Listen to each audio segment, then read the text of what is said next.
Le marché boursier américain pourrait bien s'ouvrir à la baisse ce matin, alors qu'une nouvelle semaine à Wall Street commence. Il convient de noter que les contrats à terme sur les marchés boursiers plus larges sont actuellement en baisse d'environ 20 points, ce qui indique une certaine pression à la baisse au début de la session. La semaine dernière, les actions ont réussi à faire des progrès, mais il reste à voir si les traders peuvent maintenir le momentum en place. Dans l'actualité économique, il y aura peu d'articles importants publiés aujourd'hui et demain. Cependant, mercredi, l'indice des prix à la consommation, IPC, pour le mois de juin sera rapporté. Ici, les investisseurs chercheront des signes que les pressions inflationnistes pourraient s'atténuer. Jeudi, l'indice des prix à la production, IP, sera publié, ce qui devrait également être très instructif. Vendredi, les derniers chiffres mensuels des ventes au détail seront publiés, et cette émission devrait faire l'objet d'une certaine attention.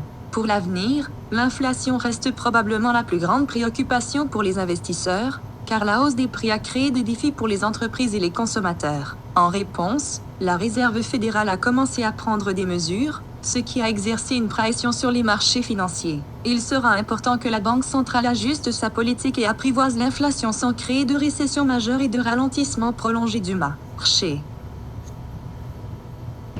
Dans les nouvelles de l'entreprise, la saison des bénéfices du deuxième trimestre doit commencer cette semaine. Un certain nombre de grandes banques et institutions financières seront parmi les premières à donner leur avis sur leurs résultats. Jeudi, nous aurons des nouvelles de JP Morgan Chase et compagnie, JPM, et Morgan Stanley MS. Vendredi, Citigroup, C, et US Bank Corp, USB, livreront leurs numéros. Les investisseurs disséqueront de près les nombreux rapports qui seront publiés au cours des prochaines semaines. Espérons que la plupart des entreprises montreront des progrès continus, malgré un environnement plus difficile. Les commentaires et les orientations fournis pour le reste de l'année 2022 seront d'une importance considérable.